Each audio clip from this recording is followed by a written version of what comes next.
A few months back, family something wild happened that I still can't believe actually went down.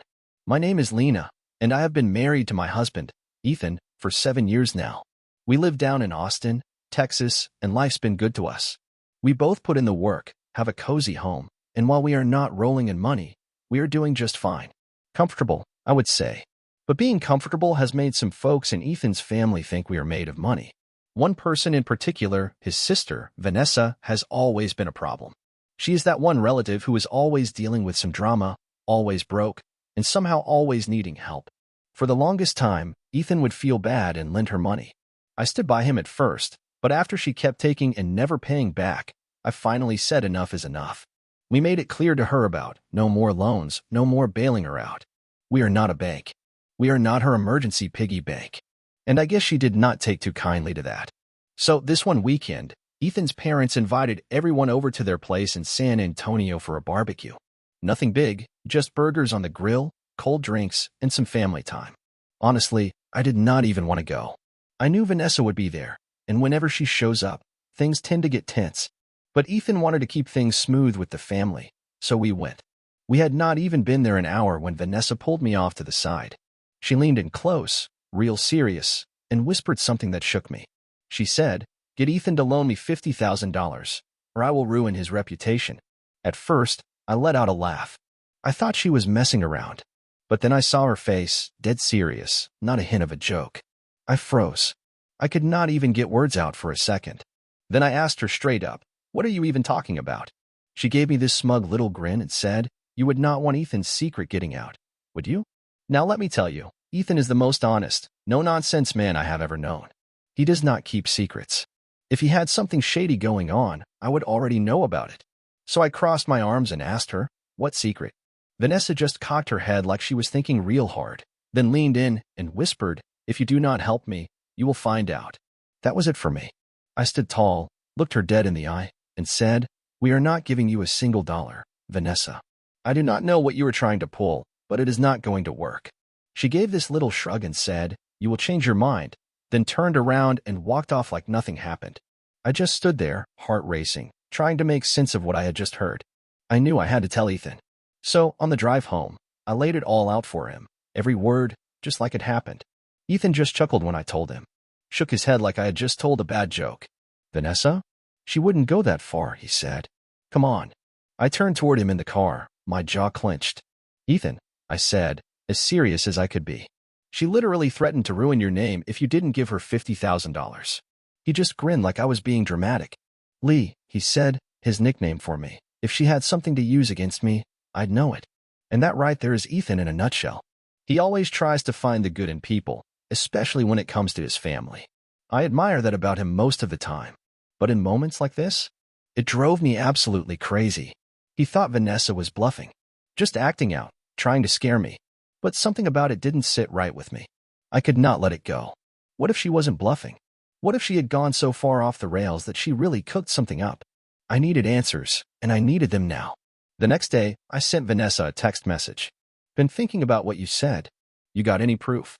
She replied right away, like she had been waiting. "Meet me at that coffee shop on 6th Street. Alone." I didn't like the sound of that, but I decided to go. If she was pulling something, I was going to catch her red-handed. I slipped an old phone into my purse, turned on the voice and video recording, and headed to the, just enough to get whatever came out of her mouth. She was already there when I arrived, sipping on one of those fancy coffees like she was queen of the world. When she saw me, she smiled that smug little smile of hers. "You are not stupid," she said, setting her cup down. "Ethan would never believe me without something solid. So here you go."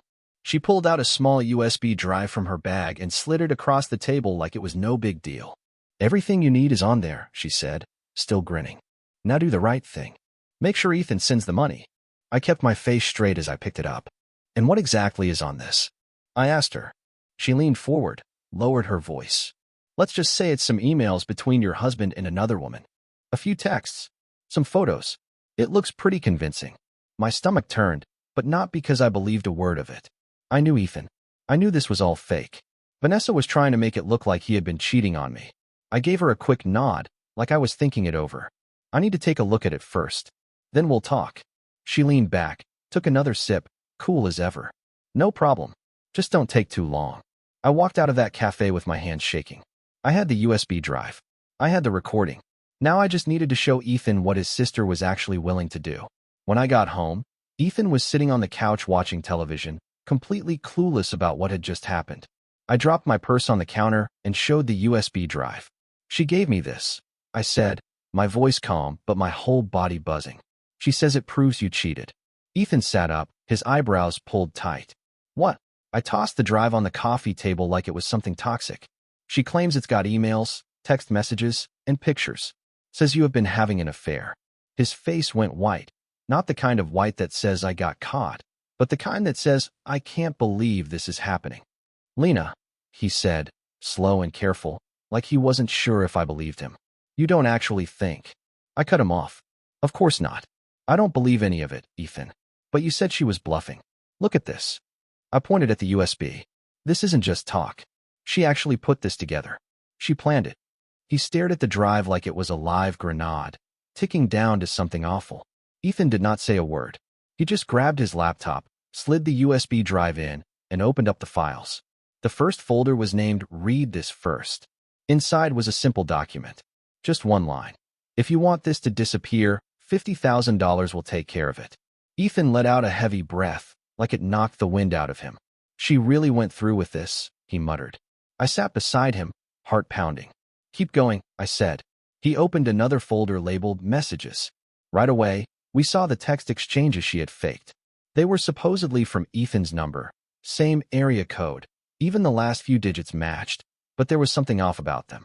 They looked too clean, too scripted, like someone who was guessing what a man might say if he was having an affair, but had no real clue how Ethan actually talks. I cannot wait to see you again. I wish I could leave Lena for you. You are the only one who makes me happy.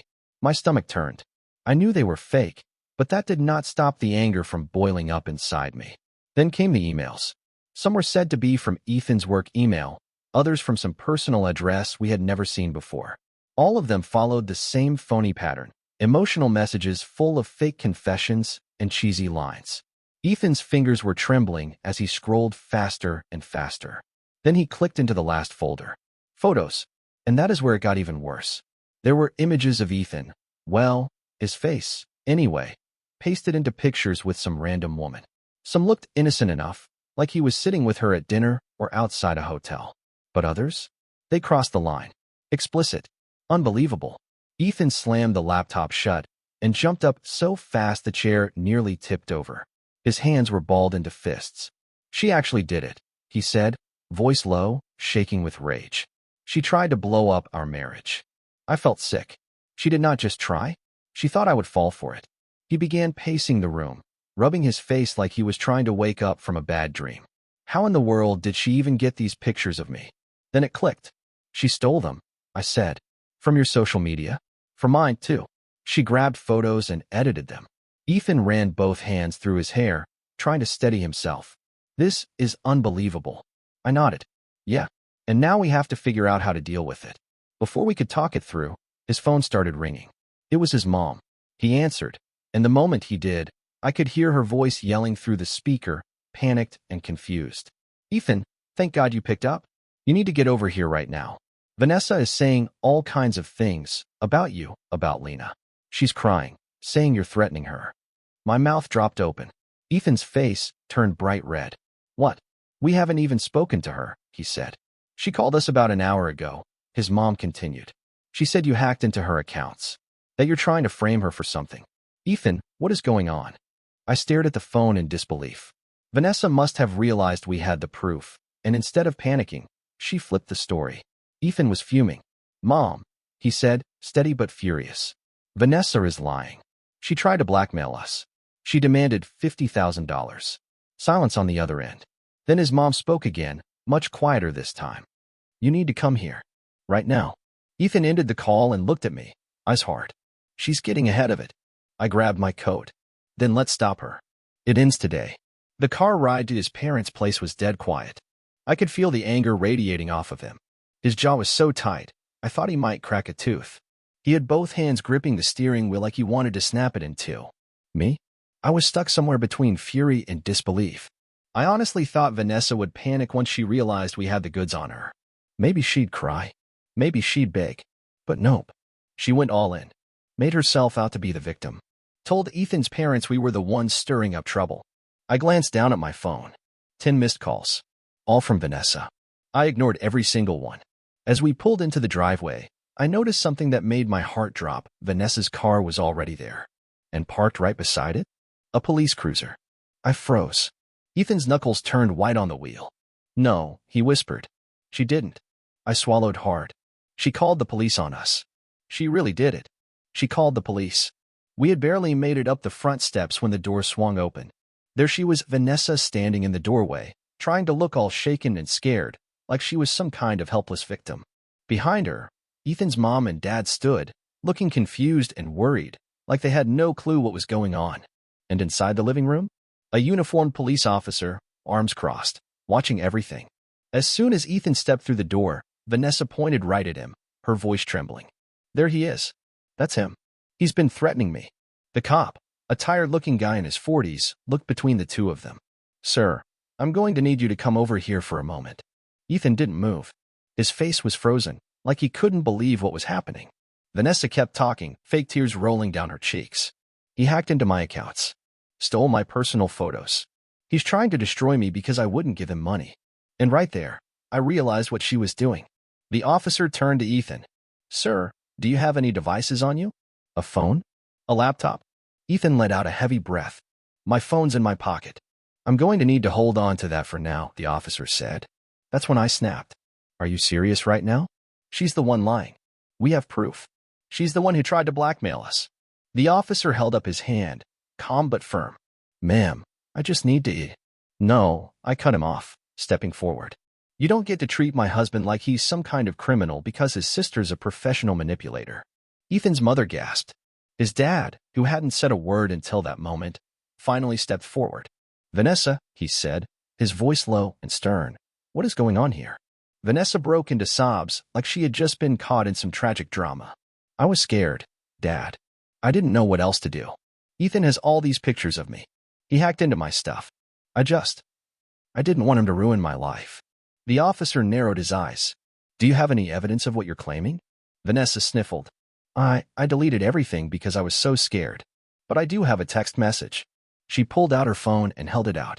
Look, he sent this to me this morning. He said if I didn't pay him, he'd destroy me. The cop took her phone and read the screen. Ethan didn't even bother to look at it. It's fake, he said flatly. The officer turned back to us. Sir, can you prove that? And that's when I smiled. Because oh yes, we absolutely could. I reached into my bag, pulled out my phone, and opened up the voice recording I had taken during the coffee shop meeting. I turned the volume up and hit play.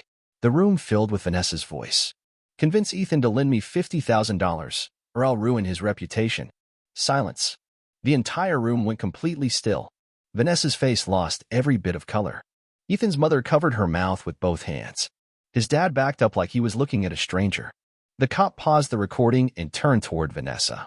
Miss. Care to explain that? She dropped onto the couch like her legs had given out, her whole body trembling. She had nothing. No answer. No story left to spin. Ethan let out a dry, bitter laugh. Yeah, that's what I thought. The officer rubbed his forehead like this had turned into a much bigger headache than he expected. Well, he said, voice flat. Looks like we're having a very different conversation now. I crossed my arms and stood tall, watching Vanessa fall apart under the weight of her own lies. So, what happens now? I asked, my arms crossed, eyes fixed on the officer. He turned toward Vanessa, his tone steady but no nonsense. Ma'am, this is at minimum attempted fraud. And if they decide to press charges, it could go well beyond that. Vanessa let out a soft, strangled sob. Ethan's parents looked like they had just been hit by a truck. Ethan, standing beside me, looked drained, like every ounce of energy had been wrung out of him. Me? I was not finished. Not yet. Nobody spoke. Vanessa was still slumped on the couch, her face pale and blotchy from crying, while everyone else just stood there, stunned. But I couldn't stay quiet anymore. I stepped forward, not caring if my voice shook. Vanessa, why? Why would you go this far? She blinked at me, her lower lip quivering like she was still trying to play innocent. The fake texts? The emails? The doctored photos? You got the police involved. What is wrong with you? Her eyes darted from me to Ethan, to their parents, then to the officer, as if she was silently begging someone to step in and defend her. No one did. And then, like a balloon finally bursting under too much pressure, Vanessa broke. "I needed the money," she whispered, barely audible. I scoffed, shaking my head. "So your plan was to destroy your brother's life? You thought that would fix things?" She buried her face in her hands. "I didn't mean for it to go this far. I just thought, if I scared you enough, maybe you'd pay me. That's all." Ethan let out a cold laugh, nothing even close to amused. "Scared us? You tried to convince my wife I was cheating on her. You dragged our parents into this mess. And when that didn't work, you brought the police to our door. Do you even understand what you've done?" Vanessa lifted her head, and suddenly, the tears were gone. Her voice turned sharp. "Oh, give me a break. Don't act like you're some kind of saint, Ethan." Ethan narrowed his eyes, but before he could speak, his mother's voice cut in thin and shaking. "Vanessa, what is wrong with you?" Vanessa's fist clenched at her sides, and the bitterness poured out of her like poison. "You all love pretending like I'm the problem, like I'm the villain here. But let's not forget, I'm the one who always got left behind." Ethan's father finally stepped forward, calm but firm. "That's not true, Vanessa." She let out a short, bitter laugh. "Really? Ethan got everything. The best schools, the great job, the house, the perfect wife. And what did I get? A lifetime of being the disappointment, the screw-up, the one no one counts on, the one everyone gave up on." Her voice cracked, but I felt nothing. Not anymore. Ethan just stared at her like he didn't recognize her at all. "We didn't give up on you. We gave you chance after chance. And every single time, you took advantage of us." Tears started rolling down her cheeks again, but this time there was no act. Just the sad weight of reality hitting her full in the face. "You'll never understand," she said, voice small now. She turned toward their parents. "You still believe me, right?" Her mother looked down at the floor. Her father slowly shook his head. "Vanessa, you need help." That was it. That cracked whatever was left inside her.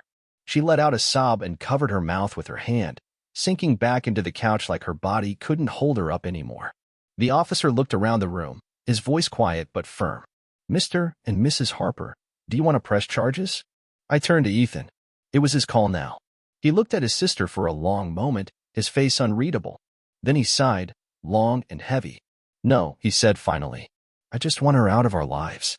Vanessa got up and left without saying a word. Just walked out the door and didn't look back. Ethan's parents apologized again and again, but he wasn't ready to hear it. He hugged his mom, shook his dad's hand, and said, "We're going to need some time." Then we left. We never saw Vanessa again. A few weeks later, we heard she left Texas. Word was, she burned through what little money she had left, bounced from one shady plan to another, and eventually just vanished from social media altogether. Ethan's parents tried reaching out. She never answered. As for us, it took a long time to even begin sorting through everything. The betrayal, the shock, the guilt Ethan carried, thinking maybe he should have seen it coming. But in the end, we both came to understand the same thing. Vanessa made her choices, and now she had to live with them.